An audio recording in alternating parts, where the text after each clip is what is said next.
جی بات کریں بھائی. السلام علیکم. وعلیکم السلام. حکم کریں بھائی. اچھا کتنا ہے کہ میرے کہتے ہیں کہ ہمارے پاس ائمہ کی حدیث موجود ہیں کہ یہی قرآن حق ہے. آپ نے دکھائی بھی تھی کتاب سلیم سے رسول کافی سی کہ اس کو پڑھو. تو اس کے اندر شیعہ کا عقیدہ ہے کہ یہی قرآن جو ہے تو یہ حق ہے. اور آپ عربی جانتے ہیں تو اس لیے ایک اچھا سوال تھا کیونکہ قرآن میں اللہ کی ذات چیلنج کرتی ہے کہ تم لوگ 10 آیات لے آؤ. اگر 10 نہیں لا سکتے تو ایک لے آؤ. نہیں 10 نہیں 1 لے آؤ. نہیں 1 لے آؤ نہیں ہے. ایک سورہ لے کے آؤ. ایک سورہ لے کے آؤ یا 10 آیات لے کے آؤ. ٹھیک ہے نا. 10 سورے لے کے آؤ یا پھر ایک سورہ لے کے آؤ. ایک آیا نہیں ہے, ایک سورہ ہے. اس کے اوپر لوگوں نے بنائی ہیں کچھ صورتیں جس میں سے 2 صورتیں ہیں. ہم عربی جانتے نہیں ہیں تو آپ عربی اچھی جانتے ہیں, ہم دیکھ رہے ہیں تو ان کے بارے میں آپ کا خیال ہے آپ نے اگر سنی ہے تو. ایک ہے آنسی آ جاتی نا الفیل وما ادراک ما الفیل لو خرطوم الطفیل. آپ نے سنی ہوئی ہے مطلب. ٹھیک ہے. بھلے بھلے بھلے والخبازات خبزہ فالخبازات خبزہ. وہ سب جو بھی قرآن کے مقابلے میں سورہ بنانے کی کوشش کیا نا, ابھی یہ تو اللہ کا اعجاز ہے کہ کوئی بھی نہیں بنا سکا. اگر بنا لیتے نا وہ مشہور ہو جاتا. جس نے بھی بنایا وہ بالکل مسخرہ بن جاتا ہے, اس کا بالکل جوکر بن جاتا ہے. اوکے بھائی. دیکھیں ابھی 2 ہیں یوٹیوب پہ کافی مشہور. کبھی وقت ہو کہ ان کے اوپر کلام کر دیں. ایک ہے گریٹ ایتھیزم, سورہ دا گریٹ ایتھیزم, اور دوسری فاقاف کے نام سے انہوں نے بنائی ہوئی ہے جو کافی نہیں وہ ہمیں بتا دینا. وہ دیکھیں وہ ایسے وہ کہتا ہے کوئی جملہ لے کے آئے ہیں کہ وہ اس کو عربی میں ہونا چاہیے. دیکھیں قرآن کی سورے کے مثل, قرآن کی سورے کے مثل اگر آپ کوئی چیز وہ لے کے آتے ہیں نا, وہ انگلش کا مثلا شیکسپیئر کا کوئی وہ شیکسپیئر نے کبھی نہیں بولا کہ قرآن جیسا ہے. مثلیت فاتو بسورۃ من مثل. آپ جو کہہ رہے ہیں انگلش کے الفاظ کہہ رہے ہیں نا, نہیں انہوں نے نام انگلش میں دیا ہے, اس کو عربی میں انہوں نے رکھا ہے الحاد. وہ ہم نے دیکھے ہیں, وہ ہم نے دیکھے ہیں بھائی. جو عربی کے ہیں وہ ہم نے دیکھے ہیں, وہ سب مسخرہ ہیں. وہ پڑھتے انسان کو ہنسی آ جاتی ہے کہ احمقانہ باتیں ہیں. ٹھیک ہے نا. آپ کی تو اچھی ہے نا, ہمارے لیے کبھی اس کے اوپر بیان کر دیں. بس میں کیا عرض کروں, اس کا اس کی کوئی اہمیت ہی نہیں ہے. اس کو کوئی مانتا ہی بھی نہیں ان چیزوں کو. ٹھیک ہے نا. اگر وہ قرآن جیسا کوئی سورہ بنا لیتا ہے, دیکھیں نبی صلی اللہ علیہ وسلم کا یہ اعجاز ہے. نبی صلی اللہ علیہ وسلم کے مخالفین کتنے ہیں, بہت زیادہ ہیں. ٹھیک ہے نا. اور ان کی تعداد کم نہیں ہے. اور اب پرانے زمانے میں بھی آج بھی جو کفار ہیں, یہود ہیں, نصارہ ہیں, ہندو ہیں, مشرکین ہیں, وہ ان کے لیے بہت. اور وہ اسلام نبی صلی اللہ علیہ وسلم کے خلاف انہوں نے لشکریں لے کے آئے ہیں, جنگیں کی ہیں. اور آج بھی جو ہے نا مسلمان ملکوں میں پروزلائٹائزیشن جو ہے کہ مسلمانوں کو کرسچن بنایا جائے یا ایتھیسٹ بنایا جائے, کتنے اس پہ تبلیغ ہوتا ہے. تو اس کے سب سے آسان طریقہ یہی ہے کہ آپ قرآن کے ایک سورے جیسا وہ کہہ دو کہ یہ فلان سورے جیسا ہے. ٹھیک ہے نا. قرآن کے ایک سورے کے مقابلے میں اس جیسا کہ میں کہہ دوں نا یہ سورہ حمد جیسا میں ایک سورہ لے کے آیا ہوں, یا سورہ فیل جیسا میں ایک سورہ لے کے آیا ہوں. یہ ہمارے لے کے آؤ پھر وہ ٹھیک ہے, پر یہ قرآن اللہ کا کلام نہیں, ابھی تک نہیں لا سکا. 1400 سال میں دیکھیں. ابھی یوٹیوب والے یہ کلپ بنانے والے ان کو کیا آتا ہے, یہ تو ویسے فضول. پرانے زمانے میں آج بھی عرب دنیا میں اتنے جو بلیغ ہیں, اتنے فصیح یہ آپ کے کرسچن عرب ہیں کہ بے حساب. آپ نے یہ نہ سمجھے کہ صرف مسلمان جو ہیں وہ عربی اچھی طرح سے جانتے ہیں. آپ کے مصر کے جو کرسچن ہیں, لبنان کے جو کرسچن ہیں, نصارہ ہیں, وہ بہت بہترین عربی جانتے ہیں. عربی ادب کے عربی بڑے بڑے شعراء ہیں بہترین, اور اپنے عربیت میں فخر بھی کرتے ہیں. اس طرح نہیں کہ ان کو ننگ ہے, شرم ہے یا ننگ ہے, اور بہترین کتابیں لکھتے ہیں, بہترین اشعار لکھتے ہیں, لیکن وہ کبھی قرآن کے مقابلے میں کچھ نہیں لا سکتے, کبھی نہیں لا سکتے. اور میں نے عرب کے جو ادبا ہیں, اللہ جانتا ہے, میں نے ان کو اپنی کتابوں میں بارہا دیکھا, وہ کہتے ہیں قرآن اعجاز ہے. اللہ جانتا ہے عرب کے ادبا جو کرسچن ہیں, مسلمان نہیں ہیں, کہ انہوں نے اعتراف کے بہت بڑے بڑے ادیب گزرے, انہوں نے ان کی کتابوں میں کہ وہ قرآن کے اعتراف کرتے ہیں کہ قرآن اعجاز ہے, قرآن جیسا کوئی نہیں لا سکتا. اگر ابھی میں چاہوں تو اس کو دکھا بھی سکتا ہوں, لیکن ابھی اس کا کوئی ضرورت نہیں ہے ابھی میں اس کو دکھانے کی. لیکن اگر ایسا ہوتا نا, یہ 1400 سال میں کرسچن ابھی مثلا کیتھولک جو چرچ ہے اس کو مشہور کرا دے ایسی چیز کو, یا بیپٹسٹ جو چرچ ہے, یہ لوگ کیونکہ پھر لوگ نصرانی بن جاتے ہیں, لوگ اسلام کو چھوڑتے ہیں نا, وہ مشہور کر کے بھائی یہ اسلام کا چیلنج, یہ ہمارا جواب ہے, نہیں لا سکتے. تو یہ جب اتنے لوگ ملینز کے حساب سے بلکہ بلینز کے حساب سے لوگ دنیا میں ہیں جو اسلام کو نہیں مانتے, وہ قرآن, اور سب سے آسان کام یہی ہے.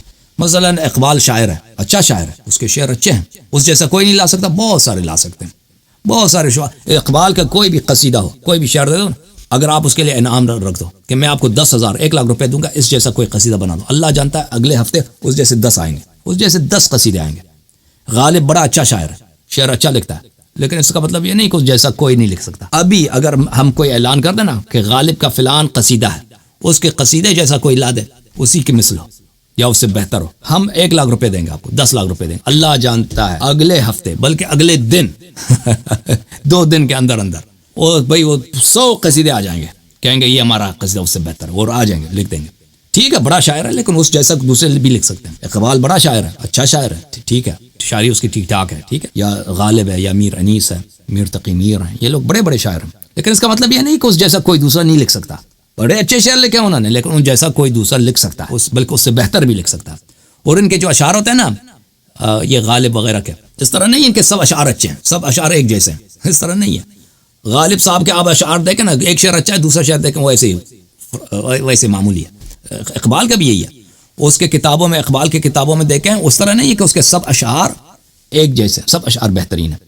ایک شعر جو ہے اس کا دیکھیں بڑا اچھا ہے، دوسرا شعر بھی اچھا ہے، تیسرا جو ہے کہ ویسے معمولی ہے، چوتھے میں جائے کہ بالکل اس نے کیا چوتھے میں دیکھا کہ اس کو بھائی وہ الفاظ کی تنگی ہے اس کے پاس، ٹھیک ہے نا، وہ پنس گیا ہے بھائی، ایسے ہی اس نے کچھ بنا دیا، پھر اگلے شعر شاید بہتر ہے اس کا۔ تو اس کے ابیات جو ہیں شعراء کے ابیات ایسے نہیں ہوتے، لیکن قرآن مجید کا یہ ہے کہ قرآن میں سب کا سب نور ہے، قرآن مجید سب کے سب، یعنی کسی بھی کلام میں آپ قرآن کو رکھ دینا وہ بالکل ایک سورج کی طرح چمکتا ہے۔ قرآن مجید سورج کی طرح چمکتا ہے، اس کی نور ہے، بس سورج کیا چیز ہے، یعنی اگر آپ مثلا غالب کے اشعار کو رکھ دینا یا میر تقی میر کے اشعار کو، یا جو ایک شعراء ان کے ساتھ رکھ دیں، وہ پتہ نہیں چلتا یہ شاعر کون ہے، ان میں اتنا تمایز نہیں پتہ چلتا انسان کا۔ میر تقی میر اور میر انیس کے اشعار ساتھ رکھ دیں، ٹھیک ہے نا، یا اکبر الہ آبادی ہے مثلا، اس کے ساتھ اسی زمانے کا ایک دوسرے شاعر کا ساتھ رکھ دیں، اس کا نہیں پتہ چلتا۔ جوش ملی آبادی ان کا رکھ دیں، وہ پتہ نہیں چلتا کہ یہ شاعر کس کا ہے، وہ ایک ہی کلام جیسا لگتا ہے، ٹھیک ہے نا، اور اس سے بہتر بھی لوگ لکھ سکتے ہیں، لیکن قرآن مجید ہے، سبحان اللہ۔ ہمارے پاس رسول پاک صلی اللہ علیہ وسلم کے احادیث بے شمار ہیں، لیکن اس پیغمبر کے احادیث میں اور قرآن میں کیا فرق ہے؟ کوئی پیغمبر کے ہم خاک پا ہیں، لیکن ان میں کوئی تقابل نہیں ہے۔ نہج البلاغہ کے خطبے ہیں، کیا بے مثال ہے، ٹھیک ہے نا، فصاحت نہج البلاغہ کے قرآن مجید کی طرح اعجاز ہے، اس طرح کوئی نہیں بیان کر سکتا، لیکن انداز منفرد ہے قرآن کا انداز منفرد ہے۔ قرآن ہر کلام اس کے سامنے لا دینا، قرآن چمکتا ہے، قرآن کا نور ہی اور ہے، اللہ تعالیٰ کا کلام۔ تو قرآن ایک ایسی چیز ہے میرے محترم ناظرین کہ اس کے بیان کرنے سے انسان عاجز رہ جاتا ہے، اور پھر قرآن کی تلاوت میں جو نور ہے، قرآن کی تلاوت میں جو سکون ہے، قرآن کی تلاوت جو عبادت ہے، اور بھائی آپ کبھی عبادت بھی کریں نا اللہ تعالیٰ کی، الا بذکر اللہ تطمئن القلوب، وہ جو خالق انسان سے گفتگو کر رہا ہے، وہ تو انسان اپنی دل کی حالت میں اس کو احساس کر لیتا ہے نا، وہ دل کے اندر کے جو بت کدے ہوتے ہیں، ان کے بت جب ٹوٹتے ہیں، ان بتوں کی ٹوٹنے کی جب آواز آتی ہے، اور انسان کا جب خالق کی عظمت انسان کے سامنے تجلی کر لیتا ہے قرآن پڑھتے ہوئے، قرآن مجید کی تلاوت کرتے ہوئے، اور قرآن کی آیات میں جب اللہ تعالیٰ کے نور کا ظہور ہوتا ہے، وہ تو بیان کو ہی نہیں کر سکتا نا، وہ تو بیان کے قابل ہی نہیں ہے، وہ تو ہر مومن کو چاہیے کہ وہ خود اس کا تجربہ کر لے۔ تو یہ قرآن مجید جو ہے اس کے سامنے سب خطبہ، سب بلغاء، سب فصحاء کے زبان اس کے سامنے بہرے ہو جاتے ہیں قرآن کے سامنے، کیونکہ یہ رب العزت کا کلام، اللہ تعالیٰ کا کلام۔ اوکے میرے بھائی، یہ قبلہ صاحب ہمارے بہت دیر منتظر رہے، لیکن ان کی کال کر چکی ہے، ان کو انشاءاللہ اگلے پروگرام میں لیں گے۔ یہ علامہ صاحب جو شاید یہ دیوبند سے شیعہ ہوئے تھے نا پچھلے ہفتے، یہ انہوں نے پھر کال کیا، اللہ تعالیٰ ان کو جزائے خیر دے، اللہ تعالیٰ ان کو عزت دے، وہ دوسرے مولوی کی وجہ سے ان کو باری نہیں ملی۔